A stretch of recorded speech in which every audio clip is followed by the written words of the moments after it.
Shalom semuanya. Kayaknya kok lemes banget. Shalom semuanya. Siapa yang mau bersinar untuk kemuliaan nama Tuhan? Kita berikan kemuliaan bagi Tuhan kita. Wow. Welcome sekali lagi di Family Day 2025. Boleh kita sapa dulu kanan kirinya. Alright. Jujur ini panas banget pakai gini. Tapi ini untuk kemuliaannya gitu ya. Apalagi Yolanda sudah keluar dari kostumnya. Nanti sebentar lagi waktu misa dia baru akan pakai lagi gitu ya. Oh bukan, setelah misa. Oke, jadi yang mau foto sama Yolanda boleh nanti 5.000 satu orang kita masukkan ke kasnya LOJF. Oke. Boleh kita lihat slide-nya. Jadi hari ini teman-teman kita akan membahas mengenai visi yang Tuhan taruh di komunitas kita untuk tahun 2025. Nah tadi James sudah tanya, MC-nya udah tanya, visi 2024 ada yang ingat apa? Lebih kencang lagi, apa visinya 2024? Unfailing promises. Kita percaya bahwa Tuhan kita itu Tuhan yang setia, amin. Jadi sekali Tuhan itu berjanji, dia pasti akan menepati semua janji-janjinya. Nah di tahun 2025 ini, saya yakin bahwa setiap teman-teman pasti ketika akhir tahun 2024, ada yang namanya resolusi. Benar ya? Nah resolusi ini, itu biasanya berhubungan dengan apa? Ada yang pingin dipromosi, ada yang pingin pekerjaannya, ekonominya boleh semakin lebih baik lagi. Amin, kayaknya nggak pengen nih supaya lebih diberkati lagi secara finansial, ada? Amin. Ada yang resolusinya supaya dapat pasangan hidup 2025. Saya harap single yang jawab. Ada yang mau lebih sehat lagi tahun 2025? Daftar gym. Tapi biasanya bayar 1 tahun, datangnya sampai bulan Februari, itu ada yang jawab. Pengalaman banget ya, makanya Deddy Corbuzier pernah ngomong kayak gini, bisnis gym itu gak akan pernah fail. Kenapa? Membernya itu 3.000, tapi yang datang itu biasanya cuma dikit banget. Lebih banyak yang bayar daripada yang datang.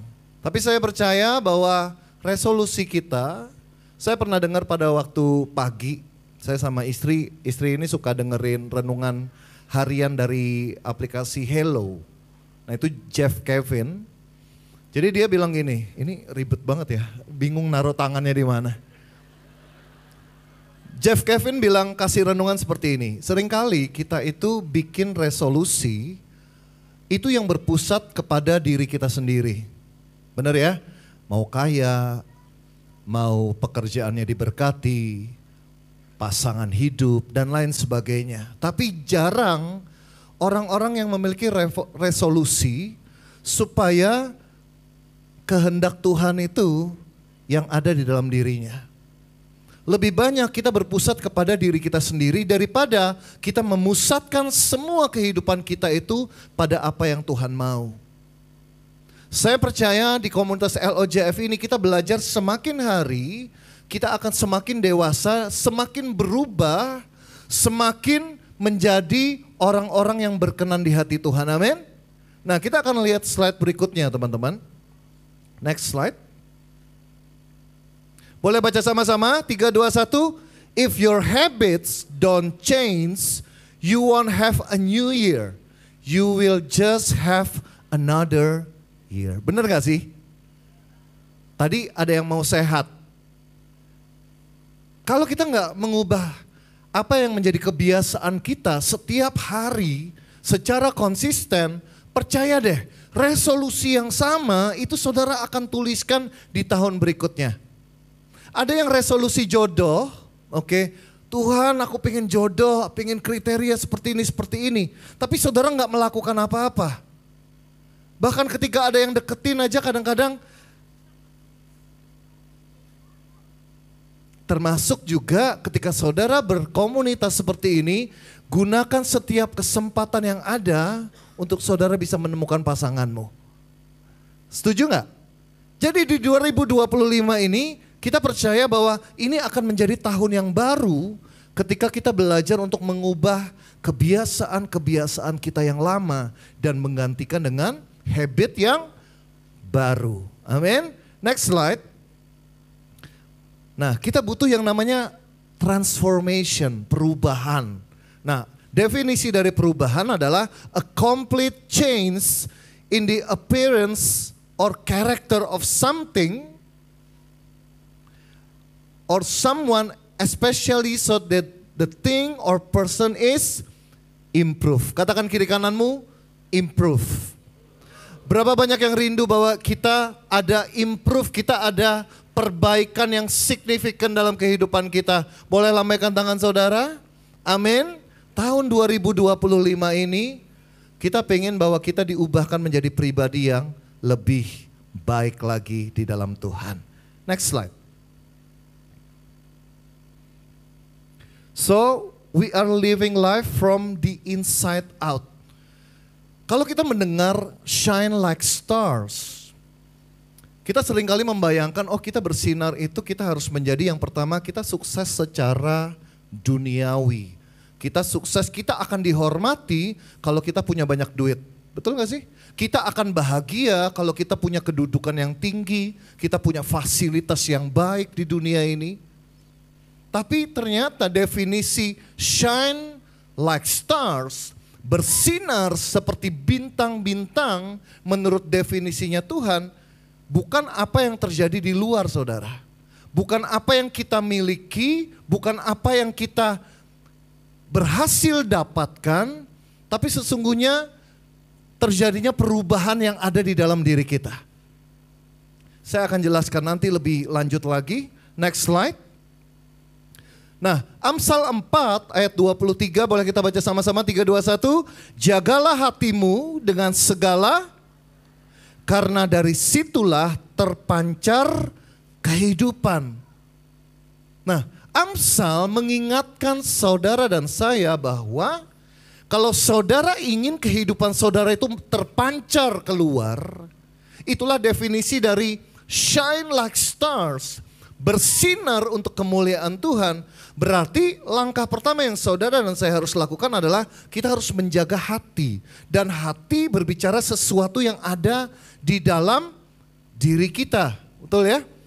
Amsal 27 ayat 19, baca sama-sama 3, 2, 1. Seperti air mencerminkan, demikianlah hati manusia mencerminkan manusia itu. Jujur ya, seringkali dalam kehidupan kita sehari-hari, kita itu memakai yang namanya topeng. Benar gak sih? Supaya apa? Supaya orang lain itu menilai diri kita itu baik. Dengan kata lain, saya mau katakan seperti ini. Kita hidup oleh apa yang dinilai oleh orang lain. Dan itu capek, saudara. Saudara menjadi pribadi yang berbeda, saudara sedang membohongi diri saudara sendiri. Kenapa? Karena saudara tahu sesungguhnya saudara itu seperti apa. Dan kita tahu bahwa Tuhan itu tahu apa yang ada dalam diri kita sesungguhnya. Kita mungkin bisa terlihat baik di hadapan orang lain. Kita mungkin bisa terlihat baik di depan rekan kerja kita. Tapi kita dan Tuhan tahu apa yang terjadi di dalam hati dan pikiran kita. Itulah kenapa Amsal mengatakan ya seperti air mencerminkan wajah, demikianlah hati manusia mencerminkan manusia itu. Itulah kenapa di komunitas ini yang menjadi titik berat dari kita sebenarnya adalah bukan sekedar karunia-karunia Roh Kudus. Kalau saudara tahu yang sudah melayani sekian lama di persekutuan doa karismatik dan lain sebagainya, kita terlalu fokus kepada sesuatu yang seru gitu ya, sensasional, wah gue merasakan hadirat Tuhan semeriwing, gatal-gatal, bukan gatal-gatal ya biasanya. Bulu kuduk gue merinding, wah luar biasa hari ini persekutuan doanya. Tapi kita lupa bahwa yang Tuhan mau adalah terjadinya transformasi di dalam hati dan kehidupan kita. Dan itu yang akan terpancar keluar tanpa saudara perlu palsukan dengan semua topeng yang biasa kita pakai. Next slide. Nah, Lukas 6 ayat 45, peneguhan lagi saudara dikatakan seperti ini. Orang yang baik mengeluarkan barang yang baik dari perbendaharaan hatinya yang baik. Dan orang yang jahat mengeluarkan barang yang jahat dari perbendaharaannya yang jahat. Karena yang diucapkan mulutnya meluap dari hatinya. Pernah gak sih teman-teman single di sini ya? Pernah nggak pacaran ya dengan seseorang, tentu saja pasti mantan ya karena kalian sekarang single. Pernah nggak pacaran yang awal-awalnya waktu kenalan itu kelihatannya itu baik. Wah ngomongnya gini, wah sopan banget. Dibawa diajak ketemu orang tua, aduh itu cowok itu gentle banget, baik banget. Tapi saudara akhirnya menemukan karakter yang sesungguhnya setelah sekian waktu berjalan pacarannya. Ada yang ngalamin seperti itu? Nah, kalau gitu single biasanya nanti ya tunggu waktunya, waktu sudah masuk ke couple. Teman-teman couple? Halo? Pernah ngalami hal seperti ini? Kaget. Ketika udah married ternyata loh kok nggak sama pada waktu Tapi saya yakin kalau di LOJF itu waktu pacaran sama udah married, pribadinya sama karena apa adanya keluar. Nggak usah senyum-senyum, banyak yang senyum-senyum sendiri gitu ya. Kayaknya menyangkali keadaan. Tapi itulah yang terjadi teman-teman. Karena seringkali dunia ini kita berusaha menampilkan yang terbaik selalu yang baik. Supaya apa? Supaya orang lain menilai diri kita itu baik. Capek hidup seperti itu. Lebih baik kita belajar di sini, kita komunitas orang-orang berdosa yang mau menjadi pribadi yang lebih baik lagi di dalam Tuhan. Itulah yang kita kejar. Terutama di tahun ini kita akan belajar karakter seperti apa yang Tuhan inginkan. Next slide. So, ada pepatah mengatakan bahwa buah itu jatuh tidak jauh dari pohonnya. Like father, like. Saya sebenarnya kurang setuju ini. Kenapa selalu father? Karena ada juga yang buruk itu dari like mother, like. Bercanda ya. Ini cuma istilah aja. Tapi pepatah ini mau mengatakan bahwa sesungguhnya, kenapa sih dikatakan buah itu jatuh itu tidak jauh dari pohonnya? Karena buah itu hasil dari pohon. Kemudian like father like son, karena diharapkan sebenarnya adalah orang tua itu punya hubungan yang erat dengan anak-anaknya. Dan anak-anak itu melihat, mencontoh apa yang dilakukan atau dikatakan oleh orang tuanya. Demikian juga kita, kalau saudara menamakan diri saudara adalah anak Allah, maka seharusnya buah tidak jatuh jauh dari pohonnya. Dengan demikian bahwa seharusnya kita sebagai anak-anak Tuhan, karakter kita semakin hari seharusnya menyerupai Tuhan yang kita sembah. Amin. Next slide. Efesus 4, 17-24. Nah, di dalam nama Tuhan Yesus saya peringatkan kalian, jangan lagi hidup seperti orang-orang yang tidak mengenal Allah. Baca sama-sama yuk, 3, 2, 1. Pikiran mereka sia-sia dan pengertian mereka mereka jauh sekali dari cara hidup yang dikehendaki Allah. Hal itu karena mereka tidak tahu apa-apa tentang dan juga karena kekerasan hati mereka. Kita berhenti di sana. Kalau kita lihat bacaan ini saudara, Dikatakan bahwa jangan hidup seperti orang-orang yang tidak mengenal Allah. Kita mungkin agama kita itu Katolik. Mungkin kita misa setiap minggu. Kita datang ke paroki atau mungkin ikut di feast seperti itu ya. Tapi itu belum tentu menjadikan saudara orang-orang yang mengenal Allah. Belum tentu saudara tahu, mengalami sendiri secara pribadi hubungan dengan Allah. Dan dikatakan juga bisa jadi karena kekerasan hati kita. Banyak orang datang itu milih-milih saudara. Oh, kalau firman-Nya berbicara mengenai berkat, oh amin, aminnya kencang gitu kan. Tapi begitu berbicara mengenai bahwa kita harus mengkoreksi diri kita harus bertobat, kita harus mengampuni, tunggu dulu. Kalau ngomong itu gampang, kita biasa kayak gitu ya. Saya pernah di posisi umat, wah pembawa firman ngomong gini. Dalam hati saya bilang, wah gampang banget lu ngomong kayak gitu. Ya enak, hidup lu enak daripada gue dan lain sebagainya. Jadi dengan kata lain saudara, seringkali kita lihat gitu Romo gitu ya bicara soal keluarga.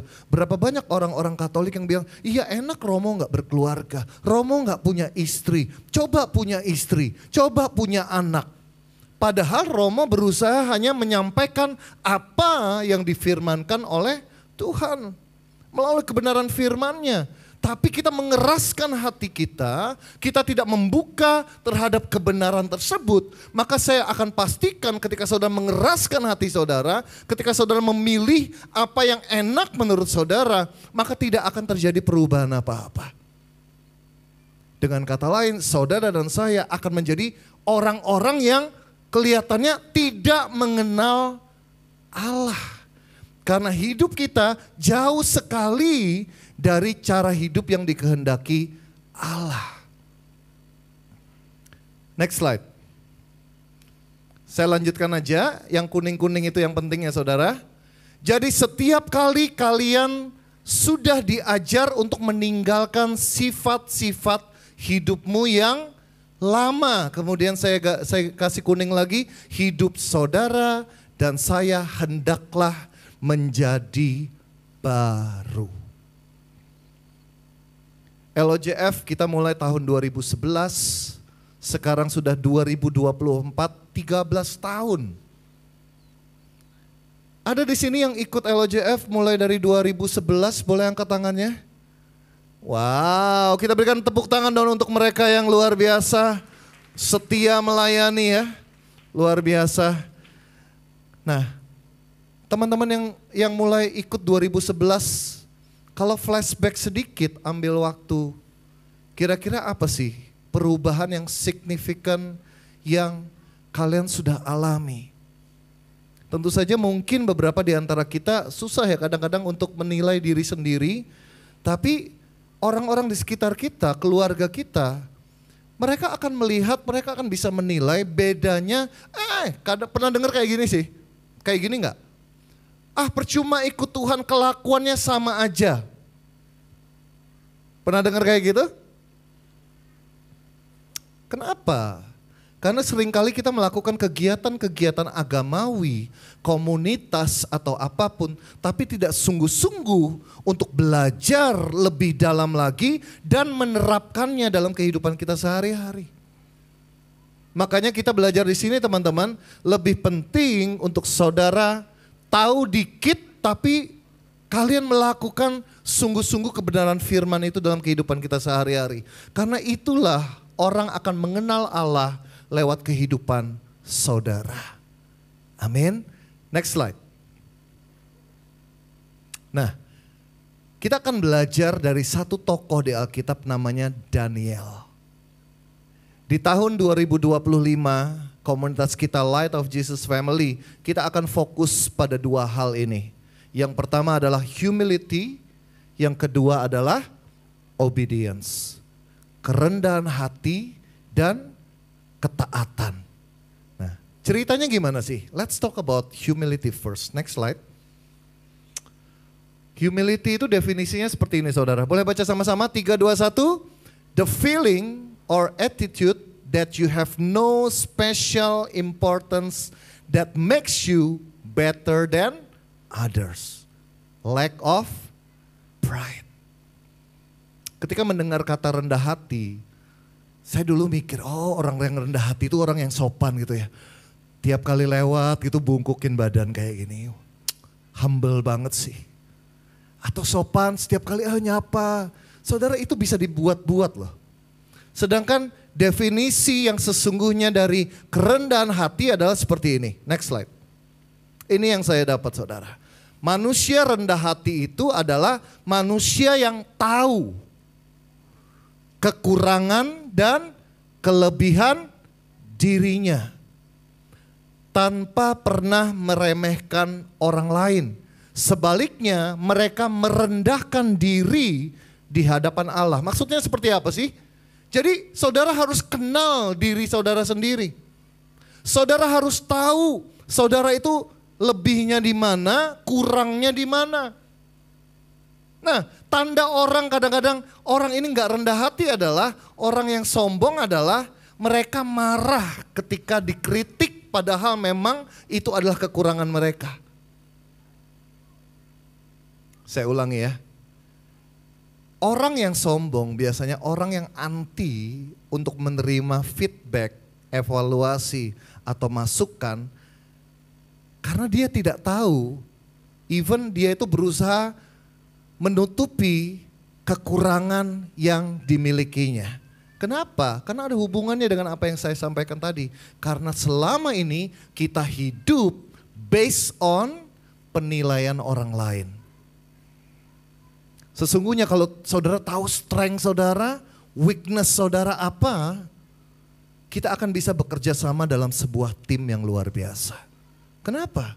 Karena saudara tahu, oh gue lemah di sini, gue butuh bantuan orang lain untuk kita bisa achieve sesuatu yang lebih besar dari apa yang kita cuma bisa perbuat seorang diri.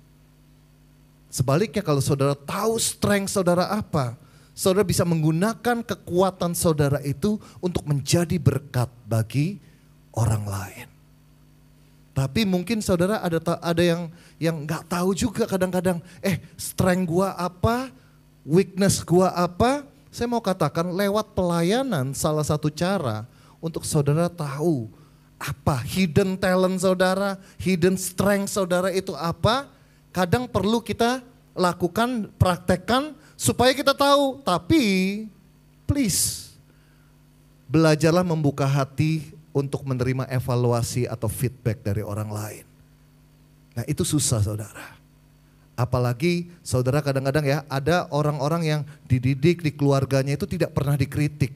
Sama orang tuanya meskipun salah, oh bagus pinter kamu, oh bagus pinter kamu. Jadi begitu kita hidup di dalam komunitas seperti ini, susah sekali. Tapi saya bersyukur saudara, justru komunitas seperti inilah kita belajar yang namanya besi menajamkan besi, manusia menajamkan sesamanya. Berapa banyak yang siap dibentuk untuk kemuliaan Tuhan? Boleh angkat tangan saudara? Amin. Jadi kalau saudara sudah tergabung dalam sebuah light group, dan biasanya ya yang paling susah itu ketika kita akan membelah, kita akan perluasan sel yang baru. Berapa banyak di antara kita yang enggak enak seperti ini. Sudah convenient, sudah comfort. Oh kita sudah akrab satu dengan yang lain. Padahal kita lupa visi dari komunitas kita adalah to make disciple. Seharusnya murid Tuhan itu semakin banyak yang kita jangkau. Betul gak sih? Dan salah satu caranya adalah sel saudara ini harus membelah. Harus diperluas lagi. Sehingga banyak orang yang kita bisa ajak untuk mereka mengalami Tuhan secara pribadi. Tapi berapa banyak di antara kita yang kurang comfortable bertemu dengan orang-orang yang baru. Tapi gue bukan sanguin, gue introvert. It's not an excuse saudara. Bahwa kita justru harus belajar ketika Tuhan pengen supaya hidup kita ini jadi berkat. Saya yakin saudara yang dinamakan introvert, coba saudara perhatikan tadi ya, yang namanya Iswara. Iswara yang main keyboard, music director kita itu itu kurang introvert apa. Bella ingat pada waktu pertama kali cell group, ngomong aja susah saudara. Bukan berarti ngomong aja susah, dia bisa ngomong. Ya, saya garis bawahi, dia bisa ngomong bahasa Indonesia dengan baik dan benar. Tapi untuk dia bisa ngobrol, cerita untuk membuka diri itu sesuatu yang susah. Tapi sekarang dia menjadi light group leader couple di Gading Serpong. Untuk kemuliaan Tuhan. Jadi jangan bikin excuse karakter gue seperti ini, gue gak bisa apa-apa. Hey, kamu gak akan pernah tahu Tuhan mau pakai kalian itu seberapa dahsyatnya. Yang pertama adalah saudara harus menjadi orang yang rendah hati. Next slide.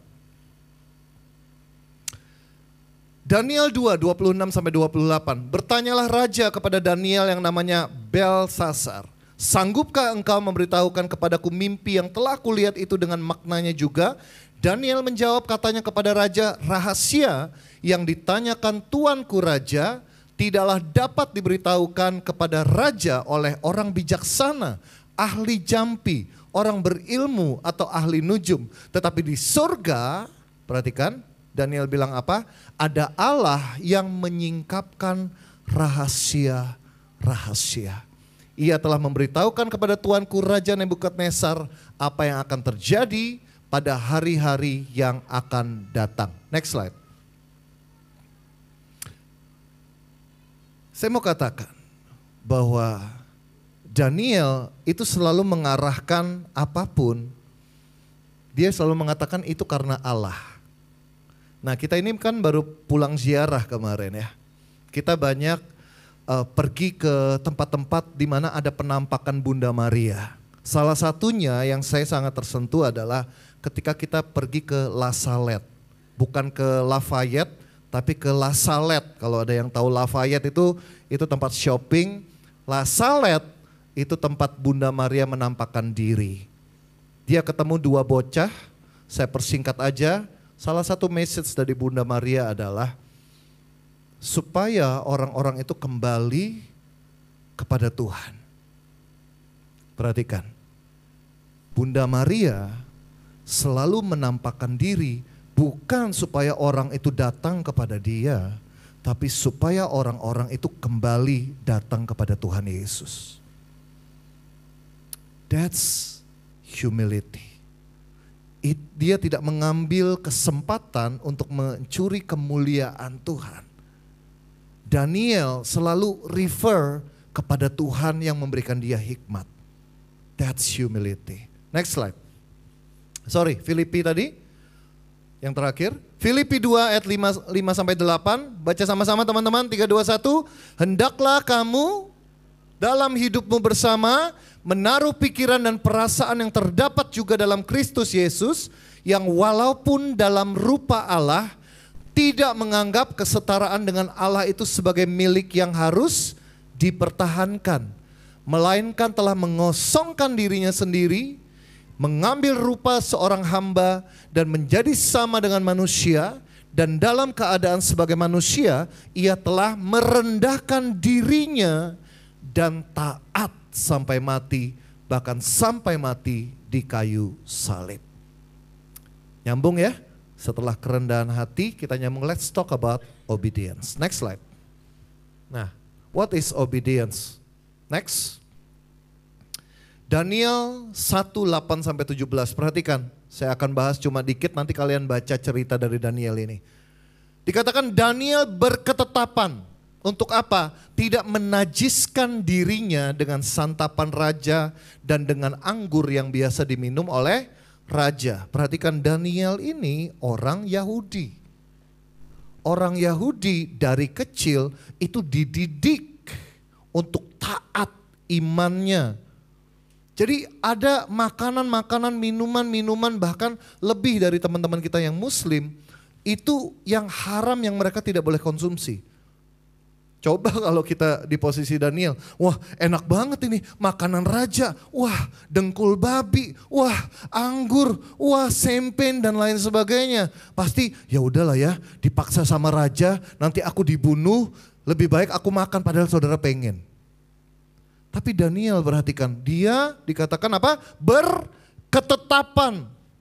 Berketetapan itu berarti adalah dia taat, saudara. Dia nggak mau sama sekali, dia nggak mau kompromi dalam segala situasi apapun. Ini resiko. Raja yang memerintahkan dia untuk makan makanan tersebut, saudara. Tapi dia memilih, dia bilang apa? Dia makan sayur aja, nanti lihat. Lebih sehat mana antara mereka yang taat dengan orang-orang yang menyantap makanan raja. Dan kalau saudara nanti baca keterusannya, Daniel, Sadrak, Mesak, dan Abednego mereka taat kepada Tuhan, tapi secara fisik mereka lebih sehat daripada orang-orang yang lain. Jadi saya mau katakan seperti ini, taat itu susah, tapi taat selalu membawa kebaikan bagi orang yang melakukannya. Susah teman-teman, di dunia yang seperti sekarang ini, kita bisa bilang di dunia yang semakin gelap ini, untuk menjadi orang-orang yang taat dan hidup benar di dalam Tuhan, itu pilihan yang sulit, pilihan yang tidak populer. Tapi perhatikan, kita hidup bukan karena dunia ini, kita hidup bukan karena apa yang menjadi penilaian manusia, kita hidup apa yang menjadi ketetapan dari Tuhan kita. Amin. Dan selalu ada reward di balik setiap ketaatan yang kita lakukan. Next slide. Ketaatan berarti yang pertama, mendengarkan apa yang Tuhan katakan. Berapa banyak di antara kita yang tidak berusaha untuk mendengarkan. Kita mendengar tapi nggak sungguh-sungguh mendengarkan. Yang kedua, menjauhi apa yang ia larang. Yang ketiga, melakukan dengan setia apa yang ia perintahkan. That's the definition of obedience. Ini saudara yang harus kita belajar di tahun 2025 ini. Yuk kita bareng-bareng berproses bersama-sama menjadi orang yang rendah hati dan semakin taat di dalam Tuhan. Katakan kiri kananmu, yuk kita belajar sama-sama. Next slide. Yang pertama, taat terutama bukan karena saudara takut. Karena di dalam kasih itu tidak ada ketakutan. Tuhan adalah kasih, amin. Kita taat karena kita tahu dia sudah mengasihi kita terlebih dahulu. Kemudian next, saya akan percepat. 2, taat adalah karena mengerti prinsip ketaatan dan otoritas. Kalau saudara mengakui bahwa dia adalah Tuhan, dia yang berkuasa, dia yang memberikan nafas kehidupan kita, saudara tidak perlu disuruh, karena dia yang memegang seluruh kehidupan ini. Mari kita taat karena kita tahu, karena kita mengerti. Next slide. Yang ketiga adalah taat karena iman. Nah kita belajar, next slide. Dari satu tokoh yaitu Abraham. Ibrani 11 ayat 8 mengatakan, karena iman Abraham taat. Dia disuruh pergi, meninggalkan apa yang sudah menjadi comfort zone dia. Dia orang yang kaya, dia punya kehidupan yang mapan. Tapi dia disuruh keluar tanpa tahu dia mau pergi kemana dan apa yang akan terjadi. Tapi perhatikan, karena apa? Karena iman. Jadi kalau saudara taat, teman-teman, salah satunya adalah karena kita percaya Tuhan selalu memberikan yang terbaik bagi kita. Amin. Next slide. 1 Samuel 15 ayat 22. Tetapi Samuel berkata, manakah yang lebih disukai Tuhan, ketaatan atau korban persembahan, atau kolekte, atau pelayanan, atau apapun yang selama ini kita pikir, oh ini untuk nyogok Tuhan, oh Tuhan disenangkan. Ternyata taat kepada Tuhan lebih baik daripada mempersembahkan korban. Patuh lebih baik daripada lemak domba. Next slide. Ini adalah ayat pegangan kita selama tahun 2025. Boleh baca sama-sama 3, 2, 1. Those who are wise will shine like the brightness of the heavens, and those who lead many to righteousness like the stars forever and ever. Saya penasaran apa sih konteks dari bacaan ini. Next slide, saudara akan lihat. Ternyata gini saudara, orang bijaksana, the wise man, sebagaimana diuraikan dalam perjanjian lama adalah orang saleh. Mereka menunjukkan hikmat mereka bukan hanya dengan cara hidup mereka. Bukan hanya itu berarti tetap dilakukan ya. Cara hidup kita taat ya sama Tuhan ya. Tetapi dengan efek kehidupan dan kesaksian mereka, karena mereka menuntun banyak orang kepada hidup yang benar. Cahaya mereka berarti bahwa mereka akan diubah dan kemuliaan Allah akan terpancar di dalam dan melalui mereka. Dengan kata lain, Light of Jesus Family, let's change. Kita menjadi makin rendah hati, kita semakin taat kepada Tuhan, tapi tidak berhenti di sana. Bahwa Tuhan ingin hidup kita ini akan menuntun banyak orang supaya mereka hidup dalam kebenaran firman Tuhan. Siapa yang mau ikut kita bareng-bareng sebagai sebuah komunitas? Berapa banyak yang hidupnya mau dipakai Tuhan untuk menjadi berkat, untuk menjadi terang, untuk kemuliaan Tuhan? Kita berikan kemuliaan bagi Tuhan kita. Next slide. This is our vision 2025. Let's shine like stars. Amen. Berikan kemuliaan bagi Tuhan kita. Yang terakhir saya akan sharing dikit. Saya tahu waktunya terbatas, tapi ini boleh lampunya digelapin dikit. Benar slide yang tadi. Nah, ada sebuah cerita kemarin waktu kita ziarah, saya dan 47 kita total yang berangkat ziarah ke Eropa kemarin. Selain Holy Door, kita juga belajar mengenai martir gitu ya. Kemudian kita itu pergi ke sebuah tempat namanya Katakombe tulisannya, Katakombe. Saya belum pernah ke sana, ini pertama kali saya ziarah. Ternyata Katakombe itu adalah sebuah tempat bawah tanah. Jadi pada waktu itu ceritanya adalah orang-orang Kristen itu, mereka itu nggak gampang saudara untuk beribadah. Kalau kita gampang kan, kita ke HOB, tempatnya nyaman dan lain sebagainya. Mereka itu beribadah itu di rumah-rumah. Bahkan mereka itu kadang beribadahnya itu ya di bawah tanah ini. Pernah saya waktu itu melihat, benar ya Maria Kristi dan teman-teman, ada seorang yang menjadi paus pada waktu itu. Ketika dia sedang melakukan perayaan Ekaristi di bawah tanah tersebut, tiba-tiba orang Romawi, tentara Romawi itu menyergap mereka, dan seketika itu juga dia dipenggal di sana. Jadi Katakombe itu banyak sekali kuburan-kuburan di dalamnya. Jadi kayak dinding itu dibolongin gitu ya. Ini untuk anak, untuk bahkan ada yang keluarga, ada satu ruangan, dan itu di bawah tanah saudara. Itu gede banget. Tapi ternyata bukan itu yang menarik perhatian saya. Ketika kita pergi menuju Katakombe itu, ada satu tempat ya ini, gereja namanya gereja Quo Vadis. Ada sebuah istilah yang terkenal, tapi saya waktu itu nggak ngeh sama sekali. Domine Quo Vadis. Apa maksudnya? Ternyata pada waktu itu, kan itu tentara Romawi benar-benar menyiksa orang-orang Kristen dan lain sebagainya. Nah, tinggallah pimpinan mereka yaitu Petrus, paus pertama kita.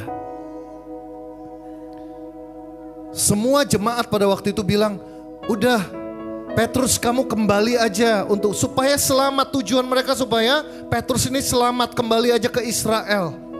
Situasinya nggak memungkinkan sekarang. Mereka takut terjadi sesuatu pada Petrus, dan ternyata Petrus juga takut pada waktu itu saudara. Saya selalu berpikir, wah Petrus itu orang yang hebat ya. Saya pikir, pernah kan kita baca kan, ketika Petrus berjumpa dengan Yesus, mengalami penampakan Yesus, Yesus tanya 3 kali, maukah engkau menggembalakan domba-dombaku? Kemudian kita lihat setelah itu apa yang terjadi. Petrus nggak berubah apa-apa. Tapi ketika Pentakosta terjadi, Petrus dengan beraninya keluar. Saya pikir berhenti di sana. Ternyata Petrus juga manusia biasa. Yang kadangkala itu karena situasi kok jadi kayak nggak taat ya. Seakan-akan nggak taat. Dan ketika Petrus mau kembali ke Israel di sebuah jalan, dari jauh dia melihat ada satu sosok yang berlari menuju ke arah dia, menuju ke arah Roma pada waktu itu. Karena Petrus mau meninggalkan Roma ceritanya. Pertanyaan ini keluar dari Petrus. Domine quo vadis. Dan apa jawaban orang itu yang adalah Yesus? Next slide. Lord, where are you going? Jesus replies, Eo Romam iterum crucifixi, which means I am going to Rome to be crucified again. Wah saudara, ketika saya diceritain oleh Romo Beni mengenai hal ini, saya malu terus terang. Kenapa? Karena seringkali dalam pelayanan karena masalah sedikit, karena diomongin orang, kadang-kadang saya sama Yolanda mikir, ngapain ya kita ngelakuin sekian belas tahun kayak gini? Apa gunanya? Kadang-kadang kita pengen, aduh capek orang lain aja lah. Kita juga gak dapat apa-apa istilahnya. Mending kita di luar, kayaknya gak worth it untuk dipertahankan. To be honest, waktu itu saya ngalamin kayak gitu secara pribadi. Mungkin itu juga yang dialami oleh Petrus dalam hatinya. Gile ya, gue udah berusaha mengabarkan Injil, keselamatan, sampai sebegininya. Tapi perhatikan, ini adalah kalimat yang terakhir yang Tuhan Yesus katakan kepada Petrus. Setelah Petrus mendengar hal ini, dia kembali ke Roma. Dan itulah saudara, kalau saudara tahu, akhirnya dia ditangkap kan? Dan dia disalib, bahkan disalib itu terbalik saudara. Kita melihat kepalanya di bawah. Ngikut Tuhan itu memang kayak kalau saudara punya pola pikir dunia, what is the benefit? Apa untungnya sih ikut Tuhan? Saudara, kita ikut Tuhan bukan karena untung rugi. Kita ikut Tuhan karena Dia mengasihi kita terlebih dahulu. Dia memberikan yang terbaik, Dia memberikan hidupnya. Dia disalib, Dia menderita supaya saudara dan saya yang tinggal di dunia sementara ini, suatu saat kita akan mengalami kebangkitan yang kekal bersama dengan Dia. That's our destiny. Amin. Saya akan menutup dengan satu ayat ini. Next slide. Galatia 2 ayat 20, boleh baca sama-sama teman-teman, tapi dengan hati ya. Maksudnya dengan suara dan hati gitu ya. 3, 2, 1. Namun aku hidup, tetapi bukan lagi aku sendiri yang hidup, melainkan Kristus yang hidup di dalam aku. Dan hidupku yang kuhidupi sekarang di dalam daging adalah hidup oleh iman dalam Anak Allah yang telah mengasihi aku dan menyerahkan dirinya untuk aku. Mari kita bangkit berdiri saat ini. Saya gak ngerti juga pada waktu saya sebelum berangkat ke ziarah tersebut, saya lagi nge-gym ceritanya. Saya mikir gitu ya, ini nge-gym tapi rohani banget. Saya mikir, ini kan tentang Petrus, tentang Paulus, mereka martir yang luar biasa, rasul yang luar biasa. Tuhan, saya cuma tanya, Tuhan, apa sih yang Tuhan pengen sampaikan lewat siarah nanti? Tiba-tiba saya dapat kalimat, saya tulis di HP saya, kayak bikin puisi gitu ya. Padahal gak ada rencana, saya lagi, waduh set berikutnya terpaksa dipending nih gara-gara dapat ini. Kemudian saya dapat nada lagu, sedikit secuplik ya Is. Namun, kini hidupku, lagunya kayak gini. Bukannya ku lagi, namun kasih-Mu yang mengalir di dalamku.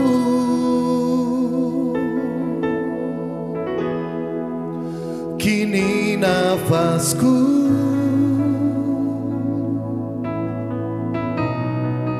dan seluruh hidupku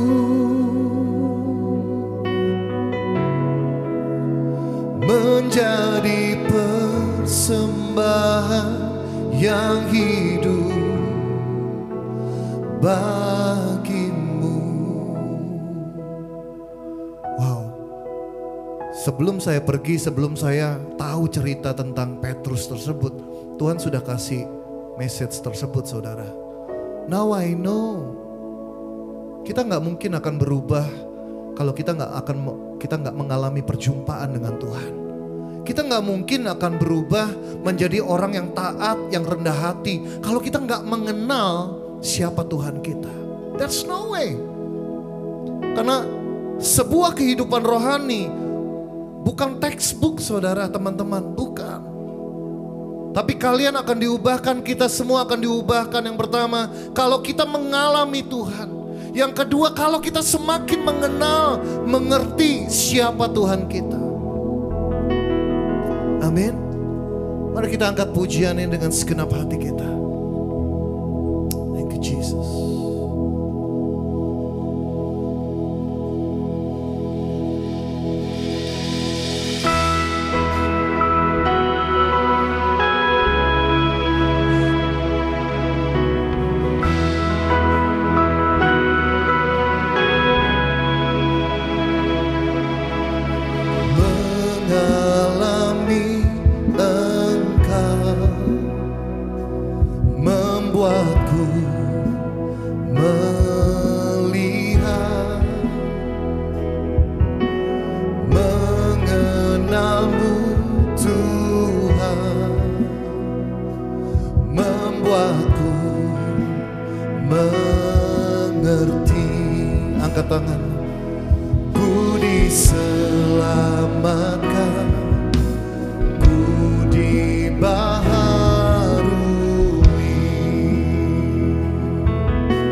Namun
kasih-Mu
worship you, oh God.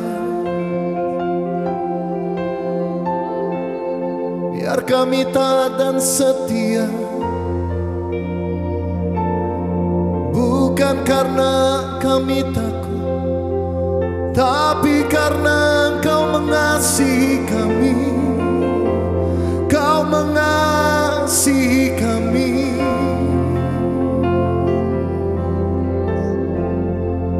Bapa, kami mengangkat tangan kami saat ini di hadirat-Mu. Ampuni setiap kami Tuhan, yang seringkali tidak taat, yang seringkali tidak rendah hati. Seringkali kami menganggap apa yang kami miliki, apa yang kami kejar hingga saat ini semua karena kekuatan kami sendiri. Kami lupa bahwa Engkaulah pemilik seluruh kehidupan kami. Bahkan Engkau memiliki seluruh nafas yang kami miliki hingga saat ini. Kami lupa Tuhan. Tahun 2025 ini, di tahun yang baru ini, di awal tahun ini Tuhan, kami mau diproses, kami mau dibentuk untuk menjadi pribadi yang lebih rendah hati lagi seperti Engkau rendah hati. Kami mau taat. Kami tahu tantangan begitu luar biasa di kehidupan sekarang ini. Tapi kami tahu juga Engkau tidak pernah membiarkan kami. Engkau tidak pernah meninggalkan kami. Kami seringkali hidup karena apa yang kami rasakan. Kami seringkali memilih-milih apa yang kami mau dari firman-Mu, apa yang kami suka. Tapi kami mau belajar tahun ini Tuhan, kami mau taat. Kami mau taat berjalan dalam kebenaran firman-Mu. Kami tahu apapun harga yang harus kami bayar, apapun apa yang harus kami hadapi ke depannya, kami tahu kami akan terus kuat bersama dengan Engkau. Kami tahu kami punya Tuhan yang luar biasa, yang akan memampukan kami, yang akan menolong setiap kami. Dan kami gak mau berhenti hanya terjadi perubahan dalam diri kami, tapi kami mau juga Tuhan, ini doa kami, that we will shine like stars.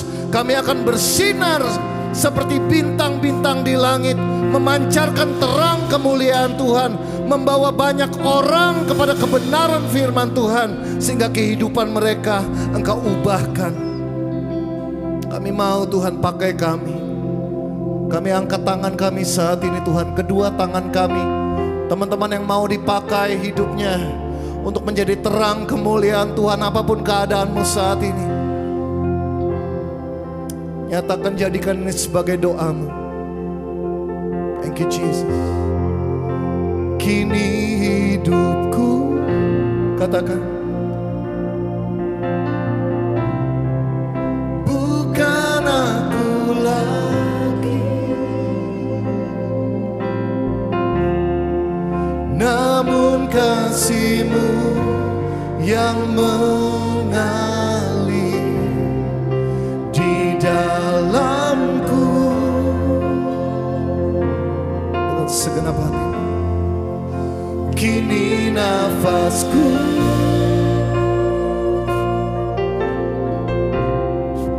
dan seluruh hidupku menjadi persembahan yang hidup bagi-Mu, menjadi persembahan, menjadi persembahan yang hidup bagi-Mu.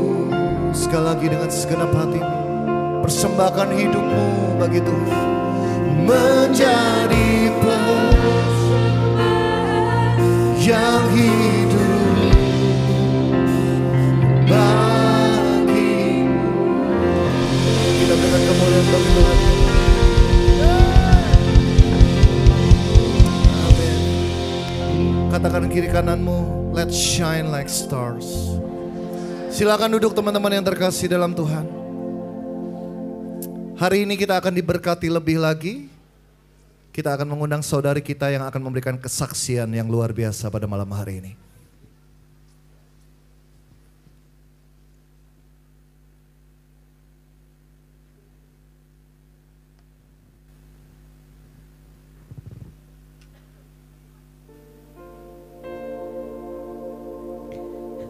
Shalom fams. Perkenalkan, namaku Maria Della Ngestiningrum atau teman-teman biasa panggil aku Della. Aku adalah alumni dari Ayo Sekolah, Ayo Kuliah, ASAK yang pernah dibantu oleh LOJF sebagai penyantun. 7 tahun yang lalu saat aku di akhir SMA, aku berdiri di hadapan komunitas yang sama, yaitu LOJF. Saat itu aku juga diminta untuk sharing di FIS Tamrin.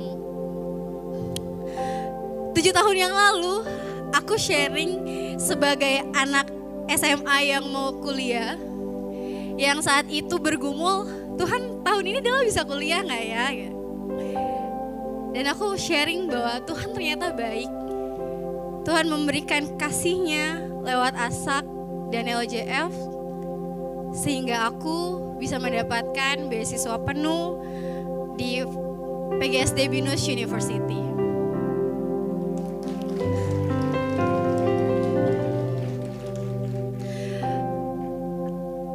Kalau 7 tahun yang lalu aku anak SMA, hari ini aku adalah seorang guru. Dan kalau 7 tahun yang lalu, aku adalah anak yang datang ke LOJF dan bertanya-tanya, ini komunitas apa? Tapi hari ini, aku juga dengan bangga dan rasa bersyukur, aku memperkenalkan diri sebagai salah satu member LOJF yaitu LG Serpong 2. Belajar dari kerendahan hati dan ketaatan pada Tuhan, aku bersyukur banyak teman-teman LOJF yang taat dan berkenan menjadi penyantun sehingga membantu banyak sekali anak-anak ASAK, teman-teman aku dan salah satunya aku. Aku kuliah sebagai guru SD, tapi awal mulanya aku gak mau sebenarnya menjadi guru SD. Aku mau jadi guru, tapi gak kepikiran menjadi guru SD. Karena menurut aku tuh gak bisa ngomong sama anak kecil. Aku ngerasa aku gak punya kompetensi kalau untuk menjadi guru SD. Mungkin guru SMA, SMP itu oke untuk aku. Tapi tidak menjadi guru SD. Tapi kemudian aku mendapatkan kesempatan beasiswa itu dan coba aku refleksikan. Aku ingat saat itu aku pergi ziarah ke salah satu Goa Maria di Kuningan. Dan aku bilang, Tuhan kalau memang ini jalanmu, biarlah ini mengalir sesuai dengan kasih-Mu. Dan barulah, ya singkat cerita aku kuliah, tentu itu tidak mudah. Tapi aku sadar bahwa aku sudah diberikan kesempatan oleh Tuhan untuk bisa kuliah. Dan ada para penyantun yang sudah berkomitmen taat untuk membantu. Dan itu membuat aku semangat untuk terus belajar, mengeksplor diri, dan aku tahu apa kekurangan aku dan apa yang mau aku persiapkan sebagai guru. Karena itu, aku terus coba berjuang sampai aku akhirnya bisa lulus. Saat ini, aku menjadi guru kelas 1 SD di sekolah Katolik di Tangerang. Aku mau cerita satu pengalaman aku sebagai seorang guru. Jadi one day, waktu awal mula tahun ajaran baru, ada orang tua murid yang datang ke aku cerita. Intinya dia menceritakan kerisauan anaknya itu, Miss, anak saya ini kayaknya menulisnya kurang bisa nih Miss, kurang lancar dari TK seperti itu dan dia malas kalau mau nulis. Itu. Lalu setelah berjalan beberapa waktu, aku mendaftarkan anak ini ke lomba menulis indah.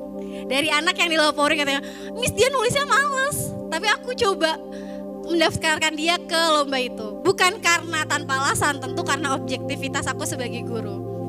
Singkat cerita, dia ternyata menang juara 1. Nah, aku bilang ke mamanya, "Mah, selamat, Tama menang juara 1. Mamanya malah kaget, "Loh, kok bisa, Miss?"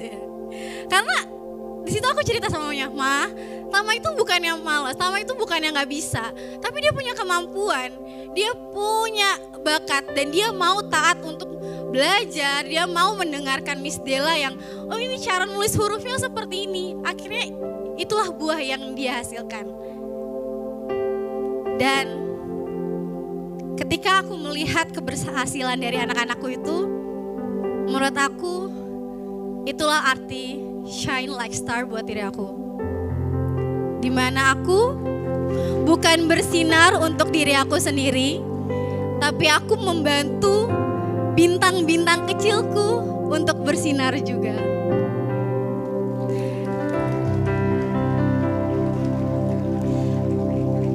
Tidak berhenti sampai di situ,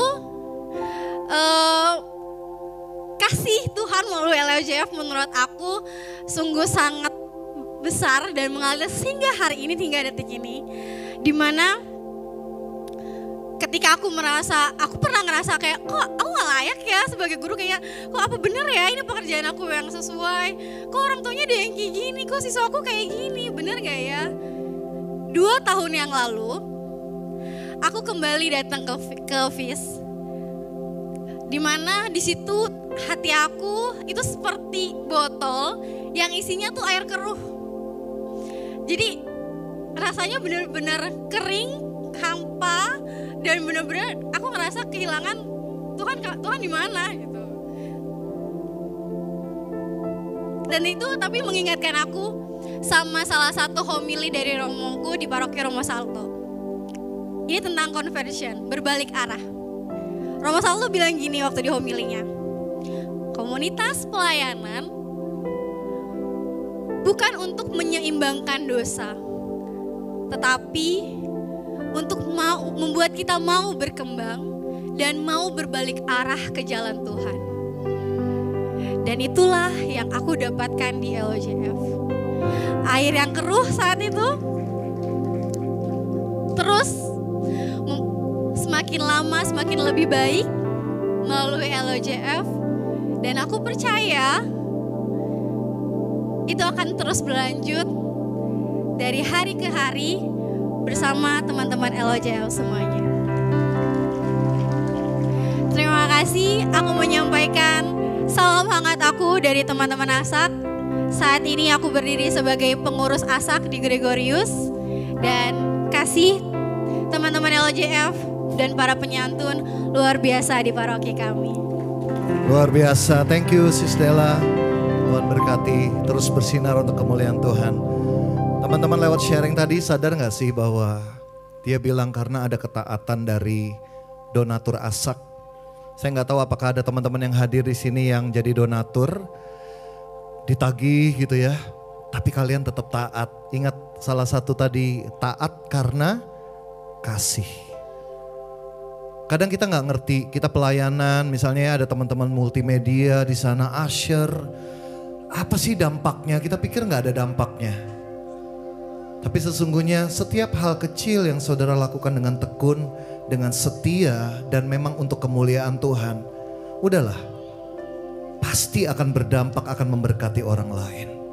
Mungkin hari ini kita dengar dari Della, tapi banyak sekali orang-orang di luar sana, bahkan baby-baby, kids yang dilayani, yang hidupnya diubahkan lebih dekat lagi dengan Tuhan. Saya mau katakan jangan pernah lelah bekerja di ladangnya Tuhan. Katakan kiri kananmu, yuk kita terus jadi berkat untuk sesama. Amin.